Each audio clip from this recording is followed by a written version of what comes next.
Parang hindi pa yata ako, alam mo yun, may doubt ka. So, meron daw mga foreclose na mga property. Tapos yung property na nagustuhan namin, wala doon sa list. So, bakit? Diba? Ano yun? Scam?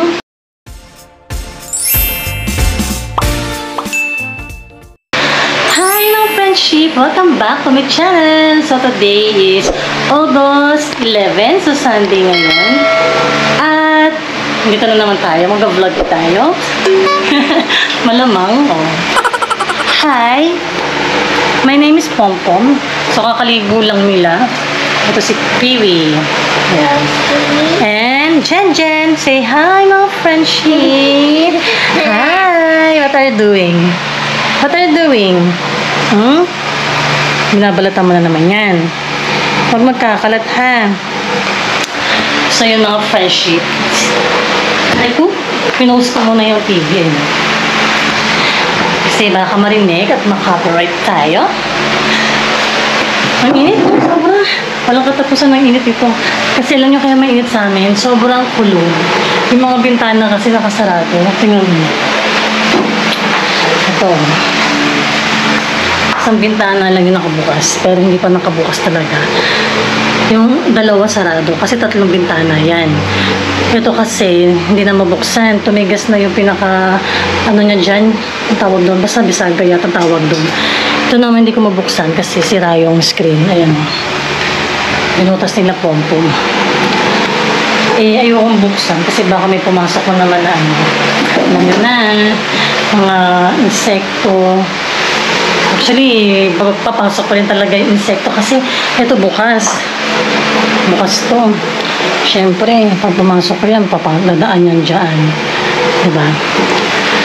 Kasi wala pa kaming pang ayos.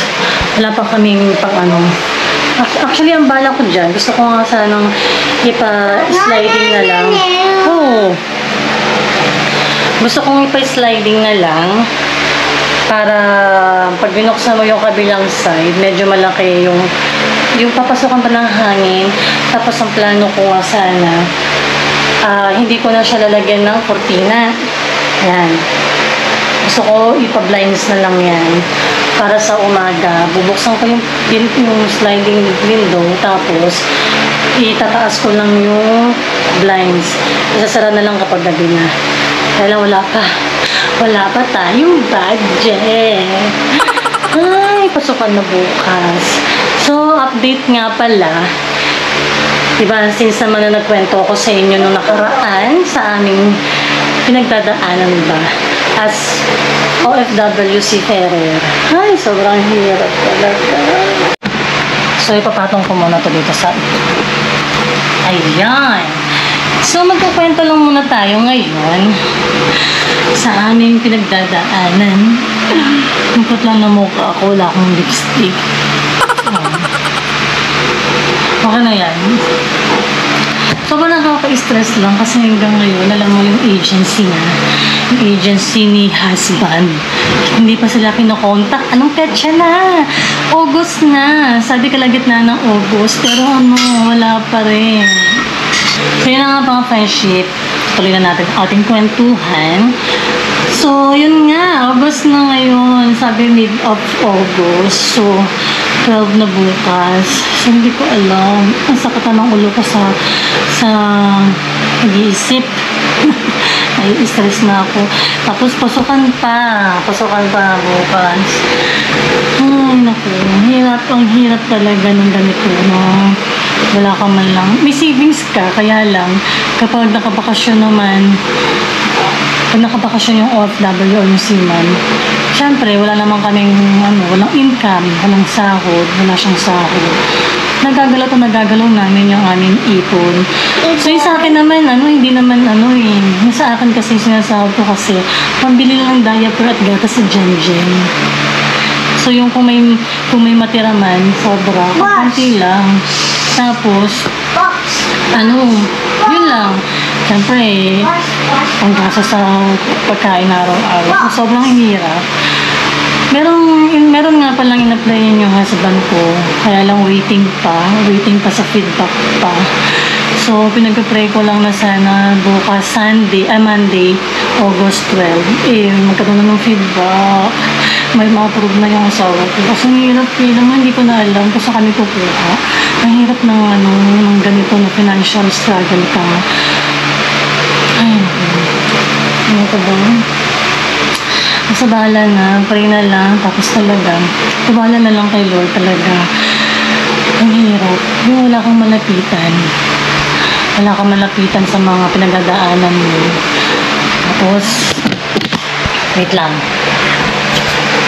Ayan. Wala kang malapitan. Ayan, likod ng amo ko. Wala kang malapitan kasi alam mo yun, yung iba naman syempre, hindi naman nila naiintindihan o hindi nila alam yung mga pinagdadaanan mo sa buhay.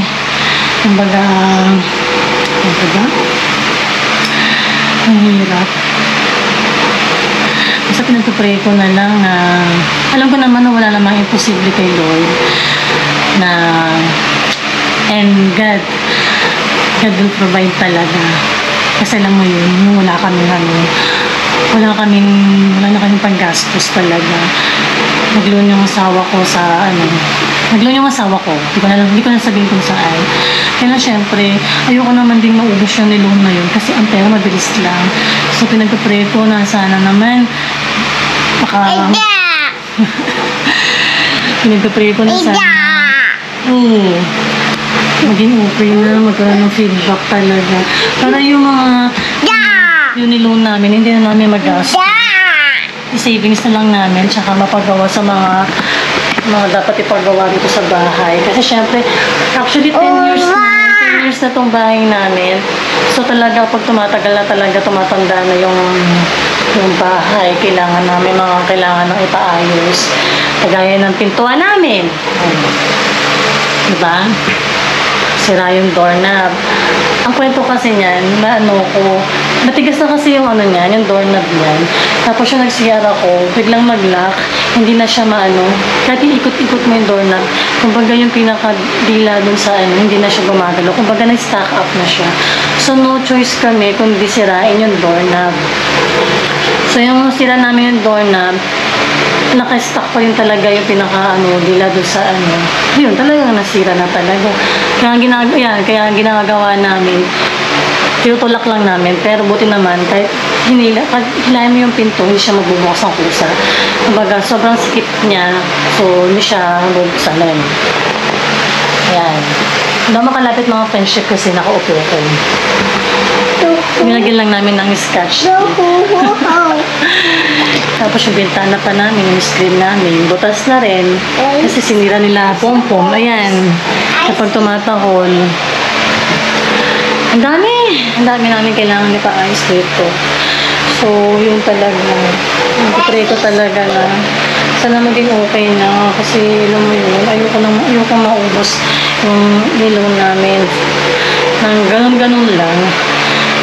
Basta, gusto ko sana mapaayos yung mga dapat ayusin dito. Tapos, ano pa ba? Ito pa.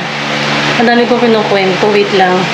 Dahil nga, problema din namin yung parking dito. Naghanap kami ng bagong ng bagong bahay. Kumbaga ang plano namin sana paupahan namin itong bahay na to. Tapos yung lilipatan namin, gusto namin sana may parking kasi sobrang, alam mo yung double parking na. Kasi syempre minsan hindi mo alam. Kagaya ko, minsan papasok ako sa umaga, tapos double parking, hindi ako makalabas basta-basta. Kailangan mo pa silang katukin yung kapitbahay para na makadaan ka. Syempre, diba? Ayoko na ganun kumbaga mangistorbo ka. Kaya lang since na no choice kami. Ganun ang ginagawa namin. So yun na nga, naganap nga kami ng bahay. Kasi nung unang plano namin, pre-selling nga, foreclose. Yung foreclose na yung mga hindi na nabayaran, tapos nakuha na ng pag-ibig, ganyan.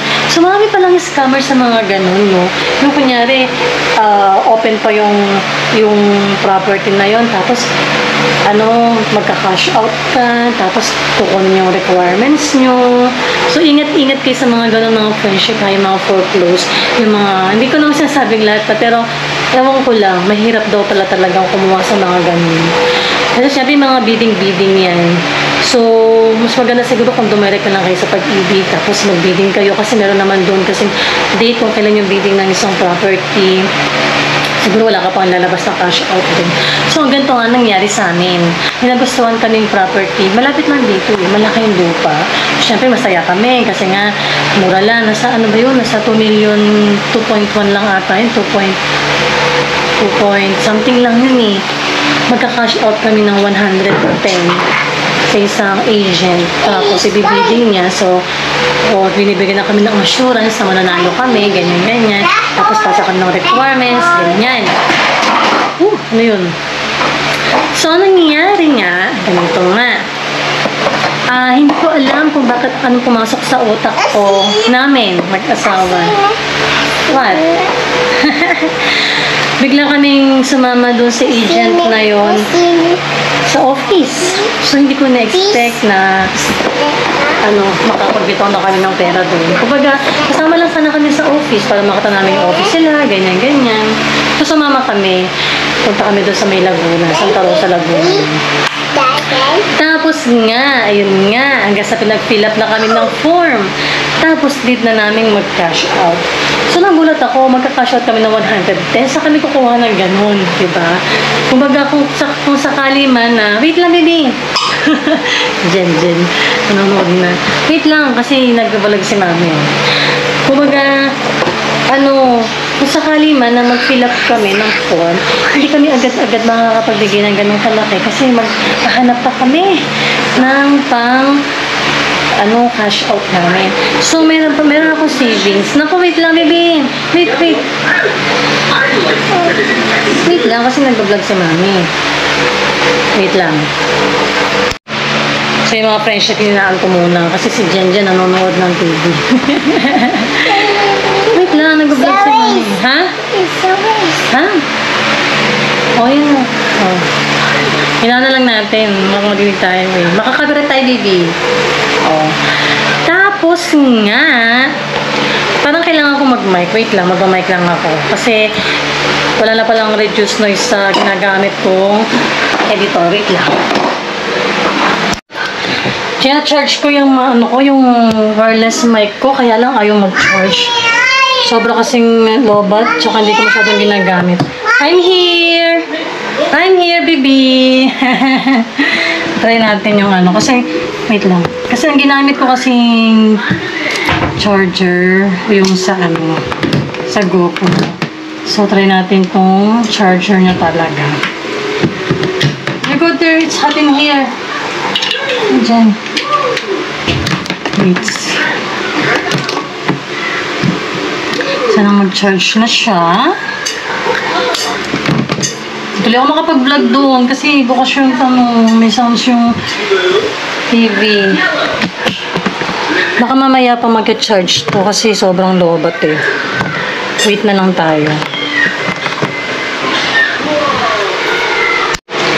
So, saan na nga ba tayo sa aking kinukwento?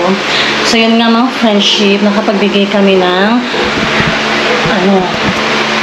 30,000 pesos. Tapos, pero yung nagbabang transfer na ako, medyo nagdadalawang isip ako nun kasi parang nabibigla ba kami? Kasi parang isip ko, ano ba itong gagawin to? Ganyan. May marites oh. Sabi ko, tama ba itong gagawin namin? Parang hindi pa yata ako alam mo yun, may doubt ka. Tapos, yun na nga yung nangyari. Dahil nga may doubt ka, pag-uwi namin, chinek ng asawa ko yung property na yun sa pag-ibig. Sa pag-ibig.com. So, meron daw mga foreclose na mga property. Tapos yung property na nagustuhan namin, wala doon sa list.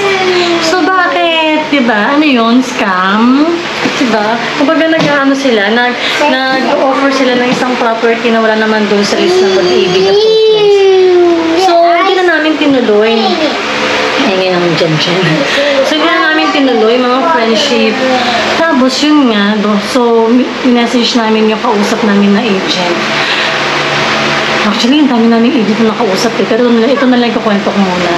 Sa next vlog ko nikukwento yung dalawang agent na pinagdaanan namin na ay grabe talaga, mga friendship nakakaloka. Tapos, yun nga. So, kinausap namin yung agent. Sabi namin, hindi na namin itutuloy. Tapos, yun nga, medyo parang nainis pa sa amin mga friendship, nainis pa sa amin kasi bakit namin namin tutuloy, sa'yo naman daw, ganyan. Choice namin yun eh. Ayaw namin ituloy eh, di ba? Eh, hindi na namin sinabi yung dahilan talaga kasi baka mapahiya lang, tsaka nagbigay kami, nagkitaw kami ng pera doon. So, iniisip ko na wag na lang muna namin sabihin. Yung talagang dahilan. So, yun nga mga friendship. So, hanggang sa, syempre may mga documents na kami nabigay doon eh. Nakapagbigay na kami ng ID. So, hindi namin alam kung ano ba, kung anong gagawin, baka gawa ng masama or mga ganun ba. Tapos, yun nga, so, kinausap na lang namin yung agent namin na baka pwedeng i-refund na lang namin yung pera na binigay namin. Buti na lang, 30,000 pa lang. Kumbaga, hindi pa kami nag-loan ng malaki para ibigay sa kanila. Ayun, so, dahil nga sa kagustuhan namin na makakuha ng property na may parking, dahil may stress na kami dito. Napasama pa kami. Na ano pa kami, alam mo yun. Pero hindi ko iniisip yun eh. So, pero naman sa magandang, sa kagandahang, ano naman, na bigay naman na sa amin yung 20,000. So, meron pa siyang balance na 10,000. So, ngayon kinukulit pa namin sila. Sabi namin, pag hindi nila binigay yun, ipaparade namin sila. Ayun. Pero sabi daw sa amin na humingi daw sila, ay meron na daw silang accreditation. Kumbaga hindi na daw sila, no need na daw sila makipag-bid. Kumbaga meron na daw silang accreditation sa pag-bid. Ewan ko kung totoo yun. Ang hirap na magtiwala eh. Basta ang akin lang, makuha namin yung dinown namin. Yung kulang nila na 10,000 na ibalik sa amin. Kasi kailangan namin ng budget. So, yun lang mga friendship. So, sa mga balak na kumuha ng mga foreclose na lalo sa mga pag-ibig, may mga agent na nag-o-offer, lalo may mga cash out. Pag-isipan yung maigi. Kasi ang alam ko, pwede naman kayo mag-direct sa pag-ibig. Mag-search lang kayo, kunin nyo doon yung list ng mga foreclose nila. Tapos, puntahan nyo yung address na yun. Then, kapag nagustuhan nyo, meron naman nakalagay doon na bidding na date. Basta date of bidding. Tapos nakalagay naman doon kung saan yun. Ganun na lang yung gawin nyo. Pero kami kasi sa ngayon, ayoko na ng ganun. Kung tutuwa kami, gusto ko yung bago na. Hirap kasi. Ang hirap kasi as is or is eh. Kung ano yung iti-turn over sa inyo, yun na yung tatanggapin nyo. So, nasa sa inyo na kung paano nyo pagagandahin, ay papaayos yun. So, yun na nga friendship. So, siguro next ko na lang kukwento yung nangyari sa amin na pinagdaanan namin talaga. Nakakaloka talaga. So, dito na lang muna yung aking kwento kasi medyo mahaba na. So, kasi baka ma-bored kayo sa aking vlog. So, sa susunod na lang ulit mga friendship. So, thank you for watching. Bye!